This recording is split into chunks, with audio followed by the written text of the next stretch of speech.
Jeudi 5 janvier 2023, mesdames et messieurs, bienvenue à ce nouveau numéro de l'actualité sur votre chaîne JCT Magazine dans notre rubrique Revue de presse pour cette nouvelle année 2023. Commençons ce tour d'actualité avec Forum des As qui titre à la une Félix Tshisekedi invité à nettoyer sa cour. Pendant que le président de la République, Félix Tshisekedi, séjournait dans l'espace Kasaï, la polémique ne cessait d'enfler sur un prétendu détournement des fonds alloués aux travaux d'infrastructure dans cette partie de la République.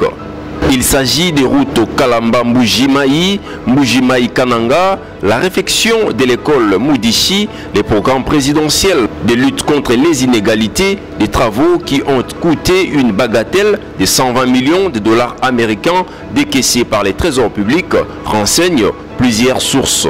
Drôle de coïncidence, il y a un an et dans la même ville d'Mbujimayi, le président de la République a eu à gérer la même clameur publique. En plein meeting populaire, le public conspiant certains des collaborateurs du chef de l'État au cri des Mivi, voleurs Antilouba. Voilà que les retours du chef de l'État sur ces terres kassaïennes est marqué encore par des accusations de détournement lancés par des communicants connus pour être proches du régime. Certes, à ce stade, on ne parlait que de présomptions, mais au cas où ces détournements seraient avérés, on ne voit pas comment le président de la République ferait l'économie d'un vrai coup de balai dans sa cour.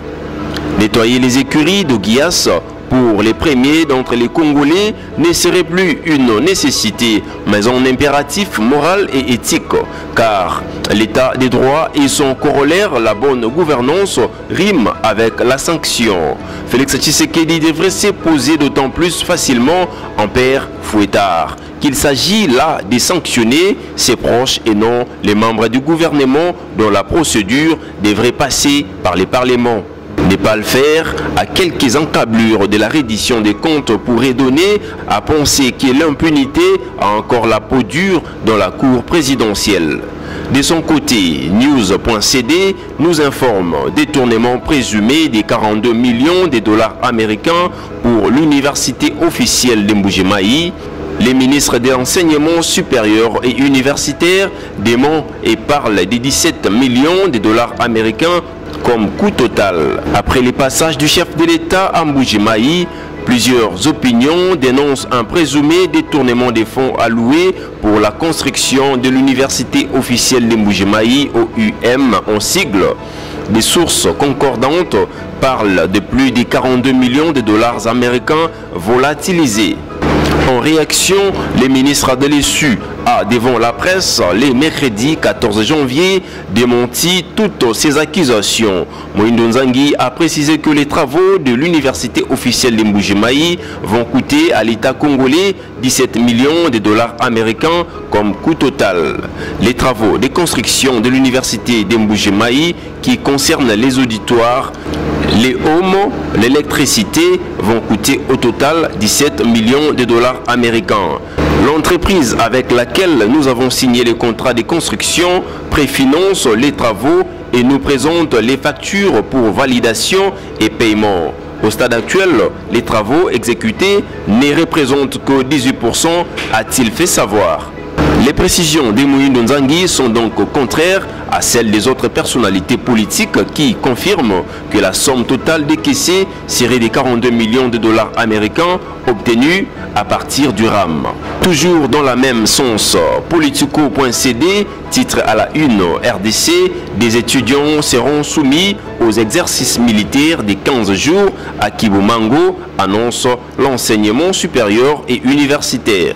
Le ministre de l'Enseignement supérieur et universitaire issu, Moïndo Nzangi, a fourni ce mercredi 4 janvier de nouvelles précisions sur la formation à la préparation militaire des étudiants sur l'ensemble du territoire national de la République démocratique du Congo qui devrait débuter dès la rentrée académique prochaine. Moïndo Nzangi annonce que cette formation d'un mois, essentiellement pour les étudiants des classes de recrutement, se fera à deux volets. Le premier sera consacré d'abord aux valeurs principes et symboles de la République et les seconds aux exercices militaires proprement dits. Les jeunes vont passer une formation d'un mois qui va commencer par une partie théorique sur les valeurs, principes et symboles de la République, donc la connaissance du territoire national. Et une deuxième partie devra concerner des exercices de formation militaire, a-t-il déclaré. À en croire les ministres, les travaux pour la phase d'études sont presque achevés et son ministère travaille en synergie avec les ministres de la Défense. Les étudiants résidant à Kinshasa passeront leur formation dans les sites de Kibomango. Changeons de registre avec l'actualité.cd qui titre RDC, Kibumba et la présence des troupes rwandaises. Les 1-23 annonce qu'il a entamé son désengagement du groupement de Kibumba. D'après plusieurs sources, les combattants de ces mouvements sont toujours présents dans la zone. Kibumba est situé à une vingtaine de kilomètres de Goma. Sa prise par les 1-23 avait déçu la population de la capitale du Nord Kivu qui voyait s'emparer rapidement de Goma. Plusieurs questions s'est posées sur la facilité avec laquelle Kibumba était tombé entre les mains de ces mouvements. Les derniers rapports du groupe d'experts des Nations Unies donnent quelques détails. Des témoins oculaires, les FARDC, des acteurs de la société civile ainsi que des autorités locales interrogés par les groupes d'experts à Kibumba et Buhumba ont signalé que le 24 mai 2022, un grand nombre de soldats rwandais ont traversé la frontière et sont arrivés en RDC par au moins 4 points d'entrée. Les troupes de l'armée rwandaise ont occupé plusieurs positions dans la zone de Kibumba, dont certains ont été inspectés par les groupes d'experts et ont coupé la route RN2 pendant plusieurs jours. Ils attaquaient et délogeaient les FARDC dans leur disposition le long de la RN2 entre Kibumba et Kibati et menaient des opérations contre les FDLR, expliquent les experts de l'ONU. Bouclons cette revue de presse avec l'article d'Ouragan.cd. ONU, 150 ONG exigent des poursuites judiciaires contre les leaders du M23.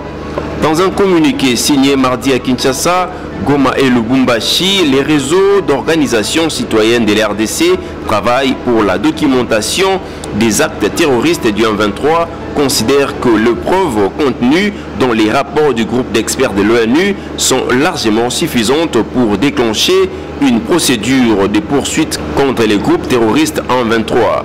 Les signataires exigent urgemment des sanctions et poursuites judiciaires. Les communiqués co-signés à Goma, Kinshasa et Lubumbashi le 3 janvier 2023 par les 150 organisations membres du réseau contre le terrorisme en RDC, RCT en sigle, saluent la publication du rapport à mi-parcours du groupe d'experts des Nations Unies sur la République démocratique du Congo, contenant des éléments constitutifs de preuves irréfutables des crimes graves commis dans l'est de la RDC par les M23 avec les soutiens des militaires rwandais RDF en sigle. Maître Georges Kapiamba de la CAGE, Hubert Chiswaka de l'IRDH et Kafiliko tirent la conclusion sur la gravité des faits et demandent des sanctions contre le Rwanda. Les signataires exhortent la Cour pénale internationale, CPI en sigle, d'amorcer une enquête aux fins de poursuite des plus hauts responsables des dits crimes. C'est ici que nous mettons fin à notre revue de presse de ce jeudi. Restez connectés sur votre chaîne JCT Magazine. À demain pour un nouveau numéro.